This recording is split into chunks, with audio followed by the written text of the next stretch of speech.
Hey, ladies and gentlemen, this is Carmine Sabia for Explain America, and as we get closer to the presidential election, Jesse Waters, a lot of conservatives are done. They're done playing games, and they're done being nice. Before we get started, please make sure you like, comment, share, and subscribe. Those little things really help us out, and they help our channel continue to grow. And if you're not watching us on YouTube, please visit that address in the lower right-hand corner. It's youtube.com/@explainamerica and hit subscribe, absolutely free. It really helps us out.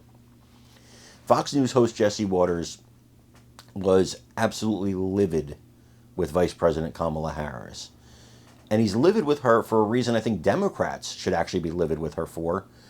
And that's that she cannot appear to separate herself from President Joe Biden. She has danced this line of not pushing back too hard because she was a part of this administration. She can't just pretend she wasn't part of this for the past 3.5 years. And so in her recent interview with Bret Baier, she still really couldn't name anything that she would do differently than I keep calling him former, he's still there, than President Biden. She mentioned that she would have a Republican in her cabinet. Big deal. That's your big change?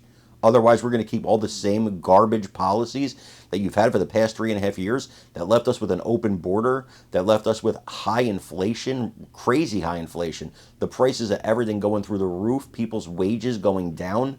We're going to keep that, are we? The disastrous foreign policy that saw 13 service members' lives ended in Afghanistan. We're going to keep that policy too? You can't figure out anything that separates you? Well, then you shouldn't be elected. If you can't figure it out, if you can't be an adult and say, this is what I would do differently, if you're too afraid, then you can't be president.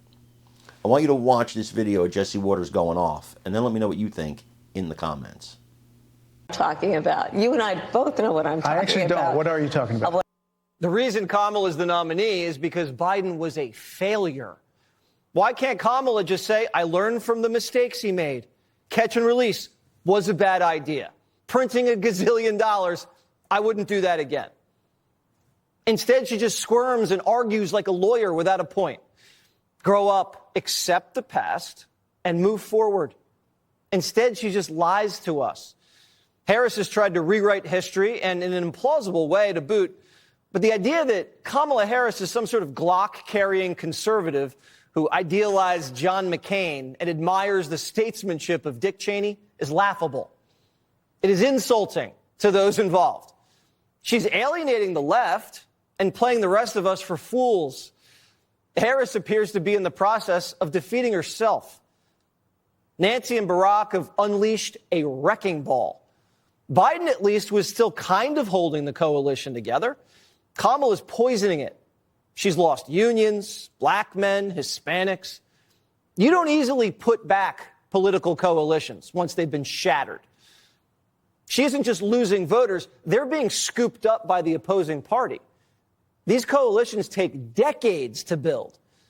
If Kamala loses, this coup will have done long-lasting damage to the Democratic Party. It's destroyed their coalition and their credibility at the same time. And it's burning through billions of dollars. Writer Tom Klingenstein puts it this way. The Democratic Party is the destructive party, and Kamala is the destructive leader. This election is between one candidate who wants to destroy our country and the other who wants to save it.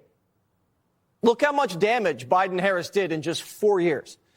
She's already promised she wouldn't change a thing. This country would not survive. Florida Governor Ron